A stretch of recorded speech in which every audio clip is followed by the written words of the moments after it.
যে 20% লাভে পাইকারি বিক্রেতার বিক্রয় মূল্য হচ্ছে 100 প্লাস 20 সমান সমান 120। মানে যখন লাভে কথাটা আসবে তখন কিন্তু যোগ হবে, আর ক্ষতি আসলে সেটা বিয়োগ হয়ে যায়। তাহলে এই পাইকারের ক্ষেত্রেও কিন্তু বিক্রয় মূল্য 120 টাকা হলে তার ক্রয় মূল্য 100 টাকা। তাহলে এইটাকেও আমরা ঐকিক নিয়মে সাজাই যে বিক্রয় মূল্য 120 টাকা হলে ক্রয় মূল্য হচ্ছে 100 টাকা, অর্থাৎ বিক্রয় মূল্য 1 টাকা হলে তাহলে ক্রয় মূল্য কমে যাবে, এখানেও 120 আমাদের নিচে চলে আসলো। এরপর পাইকারের ক্রয় মূল্য ছিল আমাদের পাইকারের বিক্রয় মূল্য ছিল আমাদের 480 টাকা। তাহলে এখন আগের লাইনে আমাদের ছিল যে বিক্রয় মূল্য 1 টাকা, ফলে ক্রয় মূল্য ছিল আমাদের এইটা, কিন্তু এইবার আমরা বিক্রয় মূল্য আমরা বৃদ্ধি করছি 480 টাকা, তাহলে ক্রয় মূল্য বৃদ্ধি পাবে, সেজন্য এটা উপরে এসে গুণ হয়ে গেছে। বন্ধুরা, আজ আমি অষ্টম শ্রেণীর গণিত বইয়ের দ্বিতীয় অধ্যায় নিয়ে আলোচনা করব। এই দ্বিতীয় অধ্যায়ে আমাদের লাভ ক্ষতি এবং সুদ কষা এই দুই প্রকার অঙ্কই আছে। তো এখানে মোট আমাদের 19টা অঙ্ক আছে। এই 19টা অঙ্ক নিয়ে আমি পর্যায়ক্রমে ধারাবাহিকভাবে আলোচনা করব। তো আজকে প্রথম অঙ্কটা নিয়ে আমি আলোচনা করতেছি। এখানে বলা হচ্ছে যে একটি দ্রব্য বিক্রয় করে পাইকারি বিক্রেতা 20% এবং খুচরা বিক্রেতা 20% লাভ হয়। যদি দ্রব্যটির খুচরা বিক্রয় মূল্য 576 টাকা হয়, তবে পাইকারি বিক্রেতার ক্রয় মূল্য কত? আমরা যদি এখানে ভালো করে লক্ষ্য করি, এখানে দুই প্রকার ব্যক্তি আছে, একজন পাইকার আর একজন হচ্ছে খুচরা বিক্রেতা। এখন এই পাইকারের ক্রয় মূল্য আছে এবং পাইকারের বিক্রয় মূল্য আছে, এবং যাহা পাইকারের বিক্রয় মূল্য সেটা কিন্তু খুচরা বিক্রেতার ক্রয় মূল্য, এবং তারপরে এই খুচরা বিক্রেতা আবার বিক্রি করছে, অর্থাৎ খুচরা বিক্রেতার বিক্রয় মূল্য আছে। তাহলে আমাদের এখানে তথ্যে দেওয়া আছে খুচরা বিক্রয় মূল্য 576 মানে এই যে বিক্রয় মূল্যটা আমাদের দেওয়া আছে 576, আর আমাদের এখানে চাইছে তবে পাইকারি বিক্রেতার ক্রয় মূল্য কত? পাইকারি বিক্রেতার ক্রয় মূল্য এটা। তাহলে এই যে আমাদের এই তথ্যটা দেওয়া আছে, আর পর্যায়ক্রমে এই তথ্যটা আমাদের বের করে দেখাতে হবে। তাহলে আমরা দেওয়া আছে থেকে এখান থেকেই শুরু করব।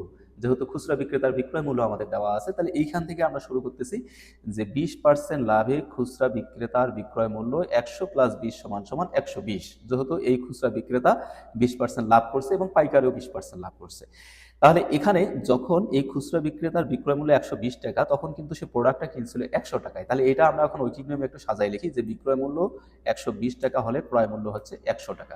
তারপর ঐকিক নিয়মে যদি আমরা এখানে লিখি যে বিক্রয় মূল্য 1 টাকা হলে, এখন 120 থেকে যদি আমরা 1 টাকা করে বিক্রয় মূল্য, তাহলে ক্রয় মূল্য কমে যাবে। আমরা জানি যখন ঐকিক নিয়মে কোনো কিছু কমে যায় তখন এটা ভাগ হয়ে যায়, তাহলে 120 এখানে আমাদের নিচে চলে আসলো। এর পরের লাইনে আমাদের খুচরা বিক্রেতার বিক্রয় মূল্য দেওয়া আছে 576 টাকা, তাহলে এইখানে এসে আমরা 576 বসাই দিলাম। তাহলে এইবার কিন্তু আমাদের বিক্রয় মূল্য আগের লাইনে ছিল 1 টাকা, এখন হয়ে গেছে 576 টাকা। তার মানে ক্রয় মূল্য এবার বৃদ্ধি পাবে, বৃদ্ধি হলে উপরে যে গুণ, এই যে উপরে এসে 576 গুণ হয়েছে। এখন যদি এটাকে আমরা কাটাকাটি করি, 20 দ্বারা কাটাকাটি করলে 5 20 100 এবং 6 20 120, এবং পরবর্তীতে 6 দ্বারা যদি কাটাকাটি করি তাহলে হচ্ছে 6 লং 54, 57 থেকে 54 গেছে, আর থাকলো 3, 3 আর 6 36, 6 6 36। তাহলে এই যে 96 আর 5 যদি আমরা গুণ করি তাহলে আমরা পাচ্ছি 480 টাকা। এই 480 টাকা কি খুচরা বিক্রেতার ক্রয় মূল্য। খুচরা বিক্রেতার ক্রয় মূল্য পেলাম আমরা 480 টাকা, অর্থাৎ এইটা পেলাম আমরা খুচরা বিক্রেতার ক্রয় মূল্য। এখন খুচরা বিক্রেতার যা ক্রয় মূল্য সেটাই কিন্তু পাইকারের বিক্রয় মূল্য। তাহলে এই জায়গা থেকে এবার পাইকারের বিষয়টা আমরা আলোচনা করি।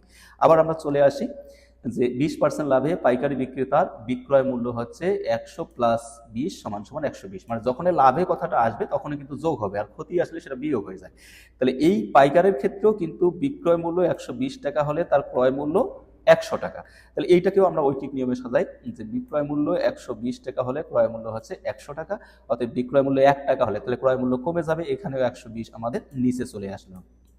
এরপর পাইকারের ক্রয় মূল্য ছিল আমাদের পাইকারের বিক্রয় মূল্য ছিল আমাদের 480 টাকা। তাহলে এখন আগের লাইনে আমাদের ছিল যে বিক্রয় মূল্য 1 টাকা, ফলে ক্রয় মূল্য ছিল আমাদের এইটা, কিন্তু এইবার আমাদের বিক্রয় মূল্য আমরা বৃদ্ধি করছি 480 টাকা, তাহলে ক্রয় মূল্য বৃদ্ধি পাবে, সেজন্য এটা উপরে এসে গুণ হয়ে গেছে।